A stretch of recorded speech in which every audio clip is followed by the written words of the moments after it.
Topic is industrial revolution. Question एक आया हुआ है 2024 में 15 मार्कर कि how for was the industrial revolution in England responsible for the decline of handicrafts and cottage industries in India.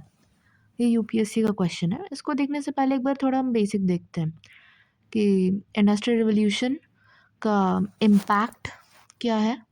तो economy में infrastructure पे था, इंक्रीज्ड प्रोडक्शन हो रहा था, सोसाइटी में वर्किंग क्लास और फैक्ट्री सिस्टम में एक्सप्लॉयटेशन उनका या उनको ज़्यादा लेबर अपॉर्चुनिटीज़ भी थी, दोनों पॉजिटिव नेगेटिव। फिर टेक्नोलॉजी में मैकेनाइजेशन हुआ, कल्चरल में फ्यूडलिज्म डिक्लाइन किया और रियलिज्म का राइज हुआ। पॉलिटिकल इम्पैक्ट्स था लेबर राइट्स और मिडिल क्लास, जिसको इंटेलिजेंसिया भी बोल रहे थे काफ़ी जगह, मिडिल क्लास इंटेलिजेंसिया का राइज हुआ। डेमोग्राफिक में रूरल अर्बन माइग्रेशन को फैसिलिटेट किया था इंडस्ट्रियल रिवॉल्यूशन, और health care, improved health care facilities भी आए थे। फिर इनोवेशंस कुछ जो इसमें मेजर रहे हैं, स्टीम इंजन, ये पावर्ड मशीन्स और ट्रांसपोर्ट के लिए, spinning jenny, boosted textile yarn production, power loom, ये मैकेनाइज्ड फैब्रिक वीविंग प्रोसेस के लिए। फिर Bessemer process, mass production of steel के लिए, लोकोमोटिव रेलवेज, ये revolutionised goods movement, telegraph system, ये इनेबल किया था लॉन्ग डिस्टेंस कम्युनिकेशन। एक फार्मूला जैसा हम इसमें डाल सकते हैं कि मैकेनिकल मॉडर्नाइजेशन, फॉर एग्जांपल कुछ भी इन इनोवेशन में से कुछ भी ले लेंगे, जैसे इधर स्पिनिंग जेनी ले लिया, plus urban workforce shift, example में फैक्ट्री बेस्ड वर्किंग क्लास जो ये क्रिएट हो गया, equals to socio economic reordering, कि सोशियो इकोनॉमिक में रीऑर्डर हो गया था उनका, जो चेंजेस आए थे उसमें। फिर कीवर्ड्स जो इसमें है, mass production, urban migration, labour exploitation, technological leap और कैपिटलिस्ट एक्सपेंशन, इन्वायरमेंटल डिग्रेडेशन और ट्रेड एक्सपेंशन। जो spread of industrial revolution Britain के बाहर हुआ था उसे भी देख लेते एक बार, कि कॉलोनीज तो इंडस्ट्रियलाइजेशन से डिप्राइव्ड थे। मशीन्स यूरोप में पोस्ट 1815 इंट्रोड्यूस होने लगे थे, और इटली और जर्मनी अल्टिल 1870 वो यूनिफाई कर गए थे, वॉर्स ऑफ यूनिफिकेशन के बाद, ये बिस्मार्क के सब वाला। फिर 1870 पोस्ट 1870 के इंडस्ट्रियल रिवॉल्यूशन रिलेटेड हॉलमार्क्स जो है, electricity, oil, gas sources of energy, internal combustion engine, chemical synthesis, domination of the banking sector, state जो है वो लीड रोल ले रहा था असिस्टिंग कैपिटलिस्ट्स, और इंडस्ट्रियल एस्पियोनेज। फिर जर्मनी में क्या हो रहा है इस टाइम, तो रैपिडली इंडस्ट्रियलाइज कर गया ये 1870 के बाद, और कोल और पिग आयरन में ये एक मेजर स्टेक होल्डर बन गया, ये राइवल बन गया। फिर फ्रांस में रॉ मटेरियल्स की कमी थी, फॉर एग्जांपल कोल और आयरन।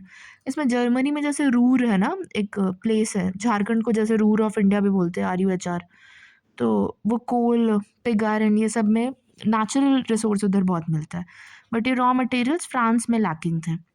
फिर इटली में lacked raw materials like coal and iron, और रशिया में was rich in raw materials पर lacked free labour, lacked capital for the investment. और यूएस जो था वो अपने टेरिटोरियल एक्सपेंशन में बिजी था, सिविल वॉर जो 1861 to 65 था वो चल रहा था उधर, तो उधर इंडस्ट्रियल रिवॉल्यूशन 1865 के बाद हुआ।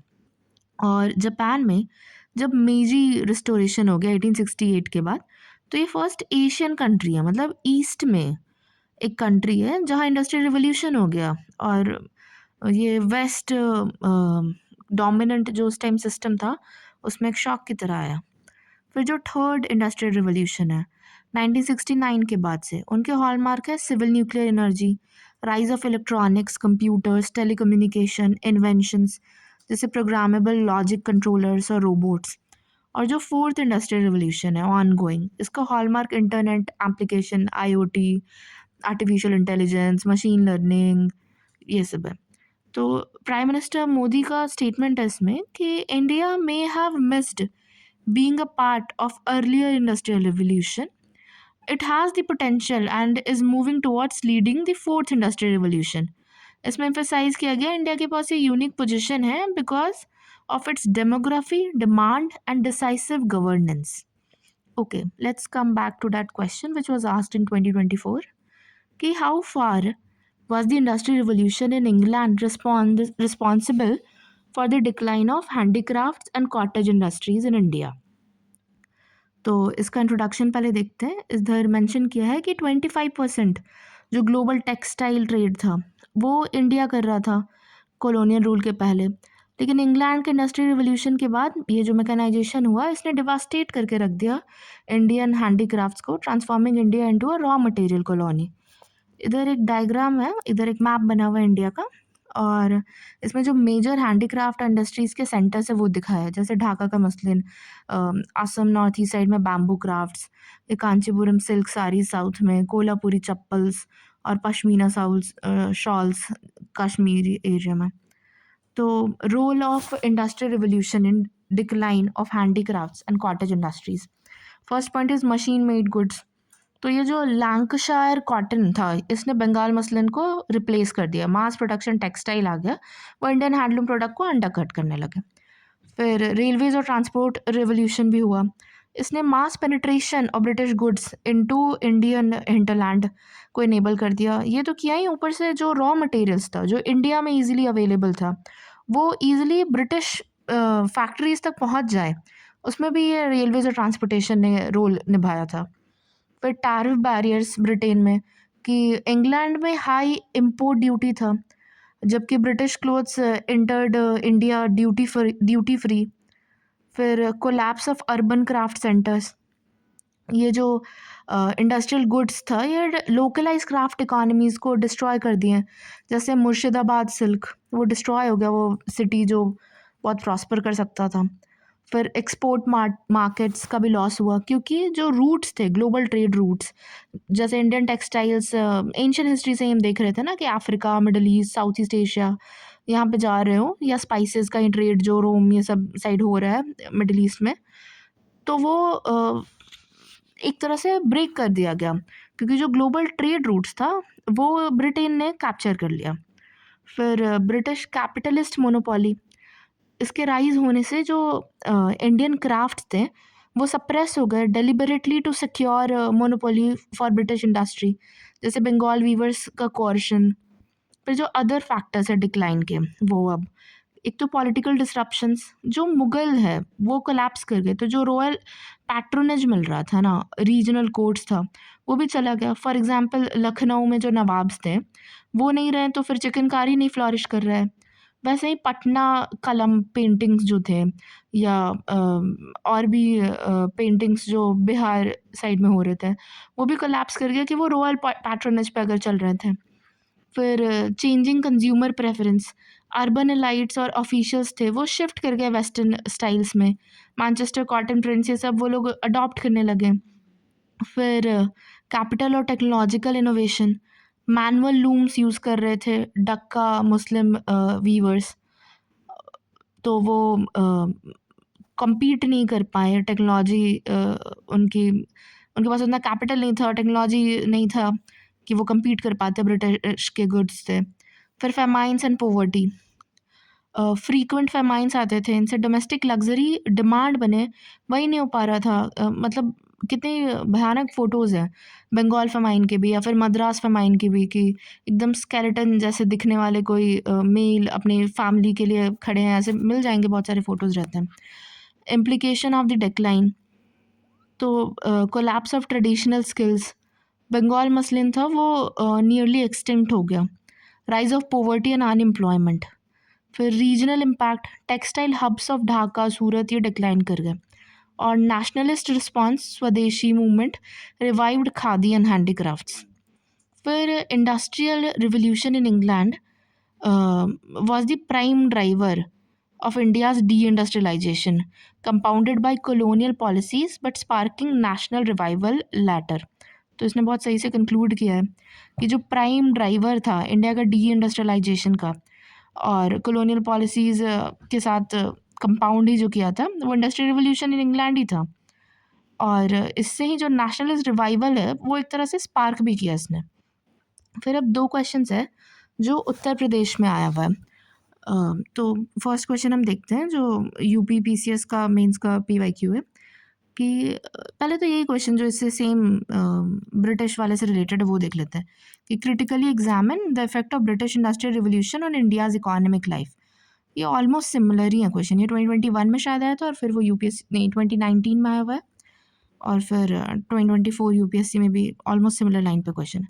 तो ये जो सैम्पल आंसर है कि industrial revolution was the process of change from an agrarian and handicraft economy to one dominated by industry and machines.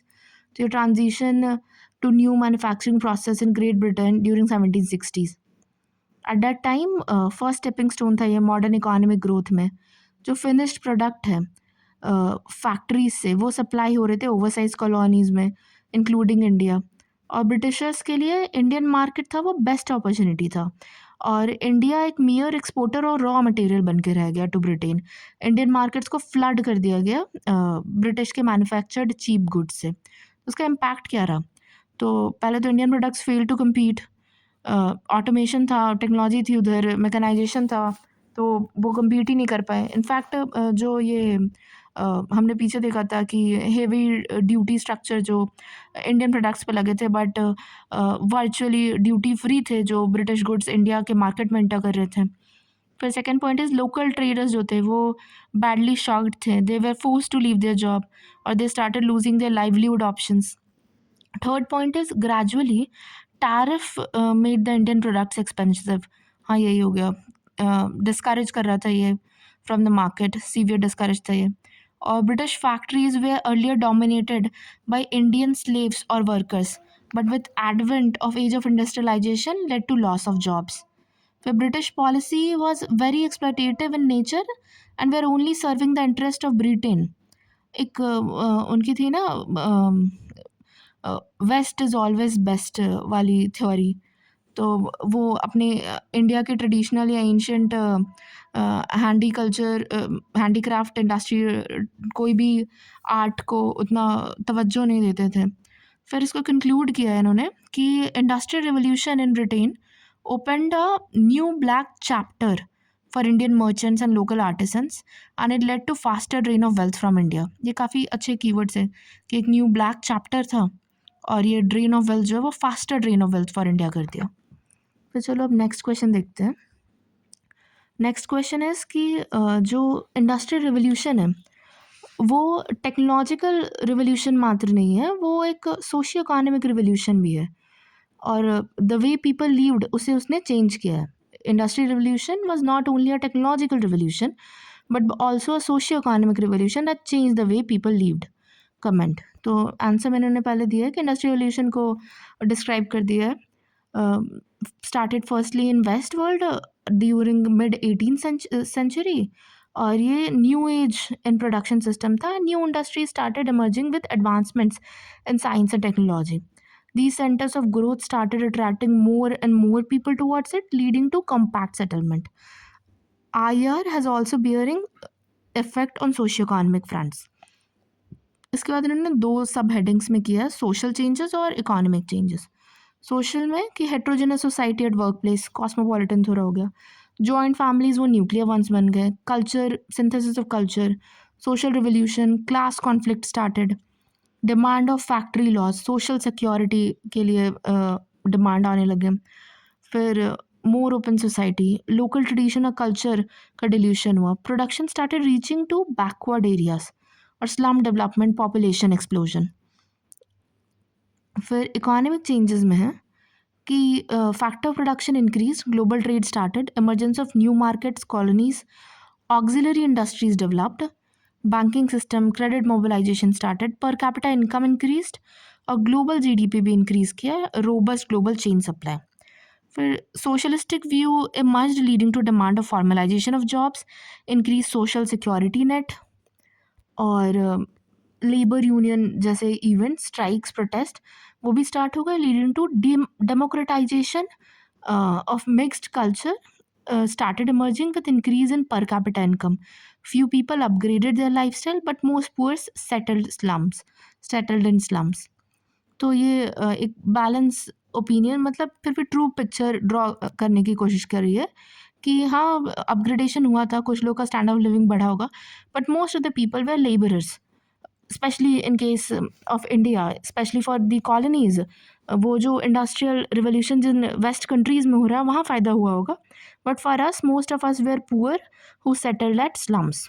Okay, तो हमने देख लिया 2 उत्तर प्रदेश का क्वेश्चन, एक यूपीएससी में 2024 का आया हुआ 10 मार्कर क्वेश्चन, नहीं 15 मार्कर क्वेश्चन, और some basic idea about the industrial revolution. ठीक है, थैंक यू।